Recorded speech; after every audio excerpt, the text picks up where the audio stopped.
They said every family had secrets, but no one ever imagined that the secrets hiding behind one of the most respected church leaders would come from his own bloodline.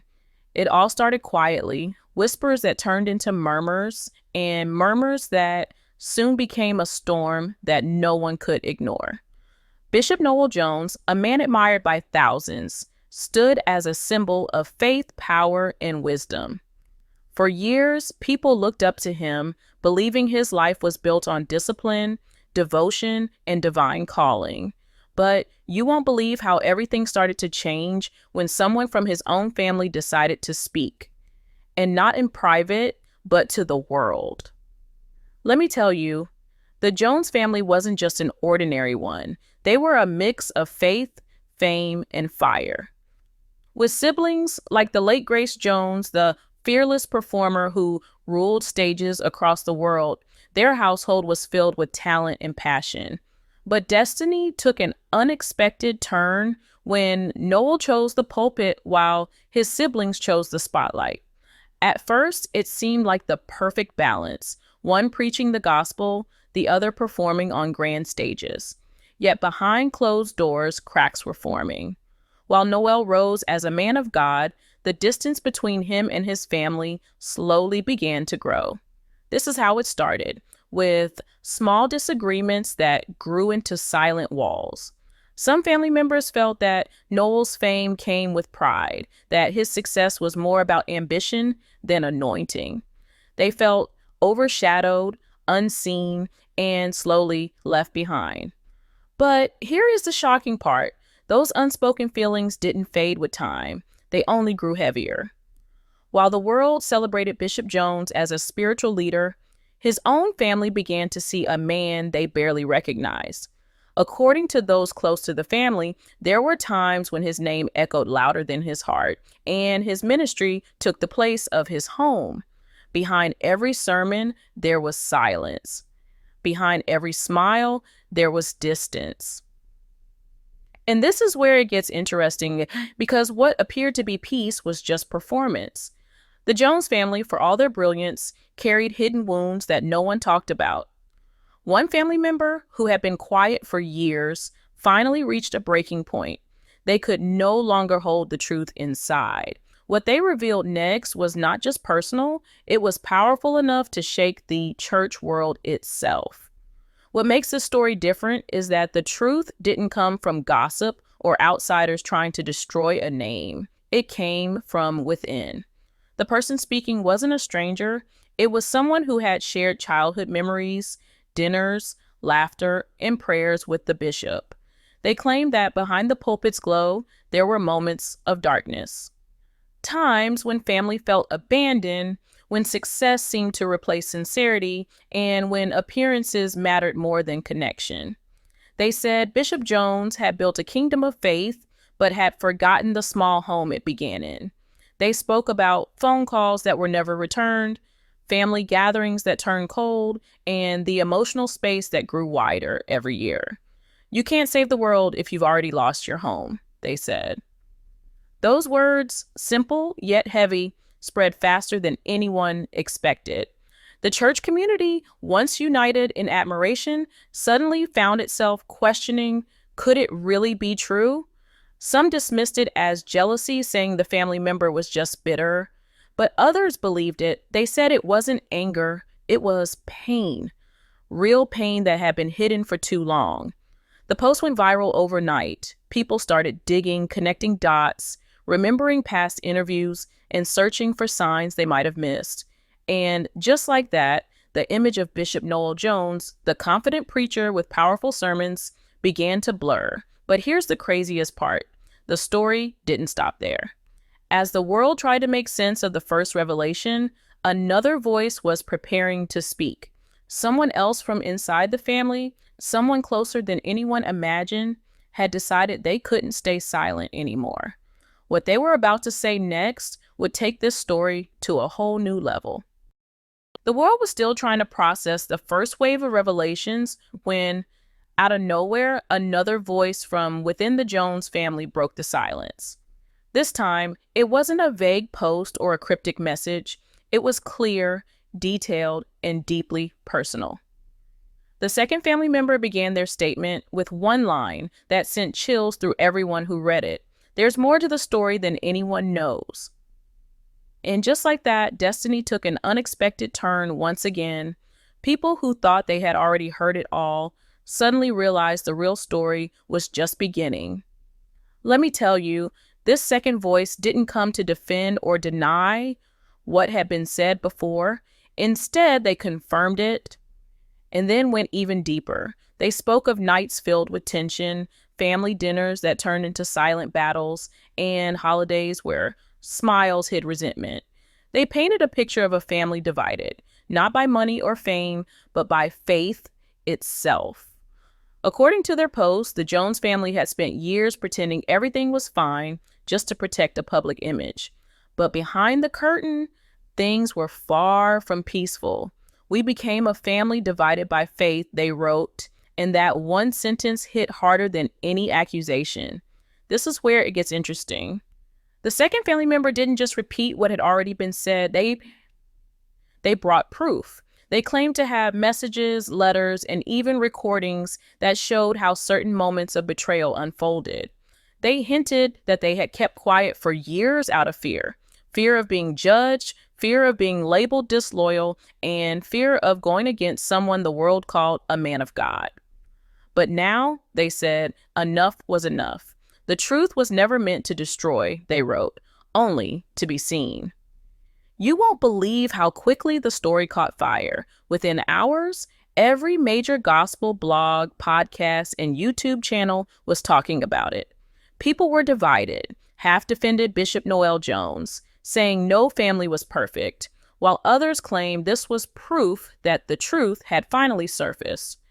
Former church members started speaking up too, sharing stories of how the bishop seemed distant or unreachable offstage. One person even said he preached about love every Sunday, but some of us never felt it on Monday. But here is the shocking part. While many were focused on the bishop, the deeper story was about something much more human. The pain, the pride, the distance that fame can bring even to the closest of families. This wasn't just about a preacher, it was about a brother, a son, and a man who might have lost sight of the people who once stood beside him before the cameras came. And as all of this unfolded, people started to wonder, was this truly about exposing him, or was it a desperate cry to be heard after years of silence? What makes this story different is how personal it felt. This wasn't a stranger accusing a celebrity, it was family. The kind of people who knew the stories that never reached the pulpit, the private moments that never made it into sermons. And when those closest to you start talking, the world listens differently. Reporters began digging, trying to verify the claims. Some said they had seen hints of this tension before, small remarks in interviews, awkward silences when the family was mentioned, and even times when Bishop Jones himself spoke about loneliness in ministry. But no one thought it ran this deep. Then came the twist no one expected. The second relative didn't just confirm the claims, they hinted at more. They said what the public had seen so far was only a small part of a much bigger truth.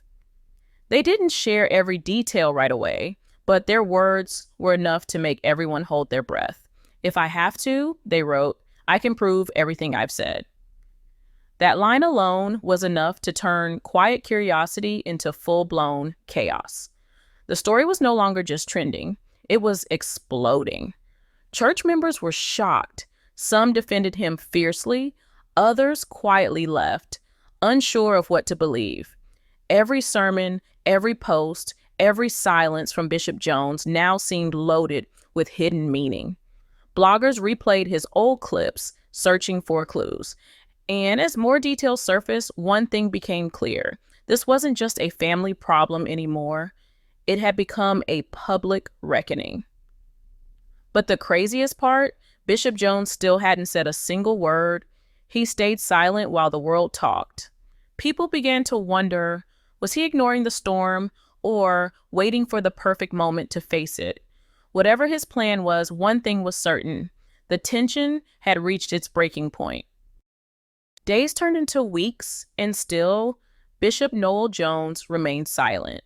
That silence, that unbroken calm, was louder than any statement could have been. People waited, hoping for a response, an explanation, maybe even an apology, but nothing came. And that's when the public started to split completely. Some said his silence was strength, that a true man of God doesn't need to defend himself against lies. Others said silence was guilt, a quiet confession without words. Either way, the world couldn't look away. But here's where it gets interesting. While everyone was focused on Bishop Jones, someone else stepped into the picture who no one expected. You won't believe who it was. His close friend, someone who had served alongside him in ministry for years. This man claimed to have seen everything up close. He said he had been there during the tense phone calls, during the family feuds, and even during the emotional moments when Bishop Jones would sit quietly after church, staring at nothing. The friend didn't attack him. Instead, he shared something that made everyone pause. Noel is not a bad man, he said. He's just a man who forgot how to be a brother while trying to be a bishop. That one sentence changed everything. Suddenly, the story wasn't just about betrayal or family tension. It was about the burden of success. The friend revealed how fame in the church world can be just as consuming as fame in Hollywood, how expectations, pressure, and constant judgment can make even the strongest man lose himself. He spoke about the loneliness that came with leadership, the exhaustion of always being perfect, and how sometimes in trying to save everyone else, you forget to save yourself. But here's the shocking part. Right when people began to feel sympathy again, another revelation dropped, and this one was far worse. Screenshots began circulating online, showing private conversations allegedly between Bishop Jones and one of his family members. In those messages, it seemed like old wounds had resurfaced, words filled with anger, regret, and things that could never be taken back. People weren't sure if they were real, but the tone, the phrasing, even the timing, everything felt too real to ignore. Suddenly, sympathy turned back into suspicion. Destiny took another unexpected turn when an old video clip resurfaced. A sermon where Bishop Jones had said, "Sometimes your greatest test doesn't come from the devil, it comes from your own blood." The audience back then had clapped and cheered, thinking he was preaching about forgiveness. But now, that line hit differently. Viewers started saying maybe he was hinting at this very situation all along. Maybe he had seen it coming. Maybe the storm had been brewing for years, and he was preaching through his own pain. This is how everything started to spiral. The church community that once stood united under his leadership was now divided into two groups: those who believed he was being unfairly attacked, and those who believed his image was finally cracking. Social media was flooded with debates, and every post, every quote, every silence was analyzed like a clue. What makes this story different is that there was no clear villain or victim anymore, just a family torn between truth and loyalty, and a man trying to balance faith with the weight of his past. People began to question, was this story really about exposing a man, or was it about reminding everyone that no amount of preaching, no amount of power can hide the pain that comes from unresolved wounds? The situation became so intense that even other pastors began commenting, saying the church should pray instead of gossiping. But by now, the story had already gone too far. Then, the craziest part happened. Bishop Jones was finally seen in public. Cameras caught him leaving his church late at night, looking tired, almost broken. He didn't speak to reporters, didn't smile, just quietly got into his car and drove away. For someone who had built his life on words, his silence now spoke louder than any sermon ever could. People knew something was coming, a response, a confession, maybe even another twist. But whatever it was, they could feel it. The end of the story was near, and it was going to change everything. The night before Bishop Noel Jones finally spoke, something strange happened. His church released a short statement on social media. It was brief, only a few lines, but enough to shake the internet once again. It read, "Every story has two sides, and sometimes healing begins when the truth is spoken in love." Bishop Noel Jones will address everything this Sunday. Those few words set the stage for what would become one of the most watched and emotionally charged moments in modern church history. People from everywhere, church members, critics, bloggers, and even celebrities, tuned in, waiting to see what the bishop would finally say after weeks of silence. The following Sunday, the church was packed. Cameras lined the back walls, phones were raised in every direction, and a heavy silence filled the room as Bishop Jones slowly walked onto the stage. You could see it, the weight in his eyes, the exhaustion in his face, and yet a calm determination in his step. He stood at the pulpit, took a deep breath, and for a long moment, he said nothing. Then, in a soft but steady voice, he began. "I've heard what's been said," he said, "and I understand the pain behind it. But before I defend myself, let me tell you, every family has their story, and ours is no different.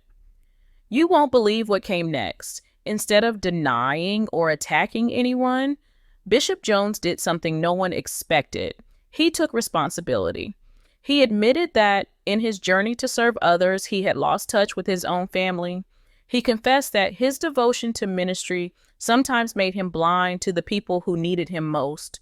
I tried to be a shepherd to the world," he said, "but I forgot that my first flock was at home." The crowd went completely silent. Some people started crying, others just stared, stunned. This wasn't the angry defense or dramatic speech everyone thought they'd hear. It was raw, emotional honesty. But here is the shocking part. He didn't stop there. He went on to say that while his family's words hurt him deeply, he couldn't deny their truth. He said, "Pain unspoken becomes poison, and maybe this was the only way they knew to heal." He looked down for a moment, almost holding back tears, and then said something that no one would forget. "I forgive them, and I pray they can forgive me too." Those words hit like thunder. It wasn't about scandal anymore. It was about healing. The crowd slowly began to clap, softly at first, then louder, until the entire church was filled with the sound of release. Destiny took one last unexpected turn that day, because right after that service, one of his family members, the very one who had started the controversy, posted again online. This time it wasn't an accusation, it was an apology. Sometimes, they wrote, you have to break something open before it can truly heal. "We heard you, Bishop. We forgive you." Within minutes, the post went viral again, but this time not out of drama, out of grace. People everywhere started talking about reconciliation, about forgiveness, about the humanity behind fame and faith. What makes this story different is how it ended, not with revenge or denial, but with redemption. Bishop Jones's message that day wasn't just for his family. It was for anyone who had ever let their purpose overshadow their people. He reminded everyone that no matter how high you rise, no matter how powerful your voice becomes, home will always be the first ministry that matters. In the following weeks, the tension began to fade. The family was seen together again, not perfect, not fully healed, but trying. The church stood stronger than before, now with a deeper understanding of grace and humility. And Bishop Jones, he continued to preach, but with a softer tone, a humbler heart, and a message that resonated far beyond his congregation. The craziest part is, what started as a controversy turned into a testimony, a painful story that showed the world that even leaders, even legends can fall, but they can also rise again when truth, love, and forgiveness take the stage. And just like that, what once was chaos became closure, And the man who had once been silent finally let his truth set him free.